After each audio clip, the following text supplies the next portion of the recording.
The northern sky burned with green fire. Aurora lights twisted across the darkness like spirits dancing above the world. Beneath that sky stood a lone Viking warrior named Ragnar Stormborn. His cloak whipped in the frozen wind, and the ice beneath his boots cracked with every step. Ragnar was not an ordinary warrior, but people said lightning followed him since the day he was born. When he fought, thunder rolled across the mountains. When he shouted, wolves fled the forest. For weeks, the winter had grown darker. The sun barely rose above the horizon. Even the ravens refused to fly. Then the mountain began to tremble. At the center of the frozen valley stood an ancient crown of ice, a massive glacier shaped like the jagged teeth of a giant king. The villagers called it the Frozen Crown. But that night, something beneath the glacier awakened.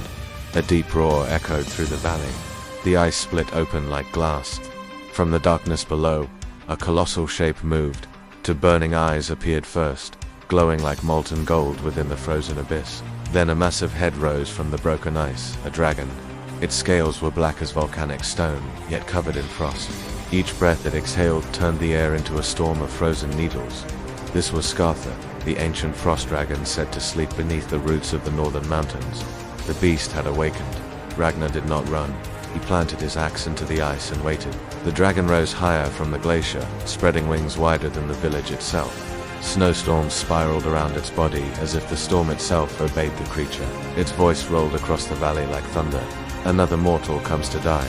Ragnar pulled his axe from the ice. The blade began to glow. It was no ordinary weapon. The axe had been forged from a star that fell from the sky 100 winters ago. When Ragnar gripped it, lightning crackled along the blade. The dragon lunged. Its jaws crashed into the frozen ground where Ragnar had stood.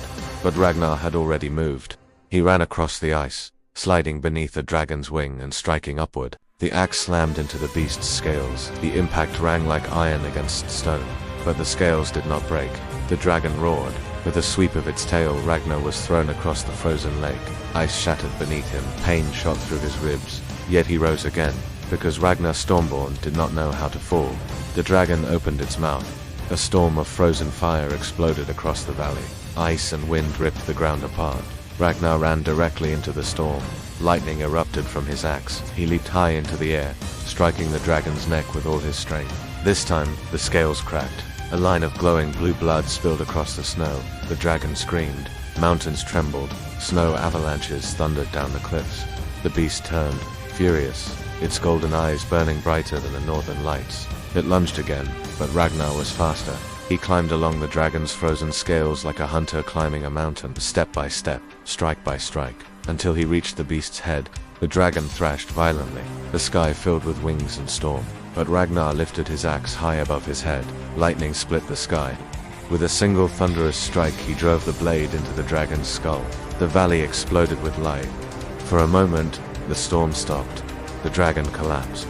Its massive body crashed into the frozen crown, shattering ancient ice that had stood for centuries. Silence returned to the valley. Ragnar stood alone beside the fallen dragon. Blue blood steamed in the snow around him. But as he pulled the axe from the beast's skull, something strange happened. The dragon's blood began to glow. It flowed across the ice like living light. Then it crawled toward Ragnar's axe.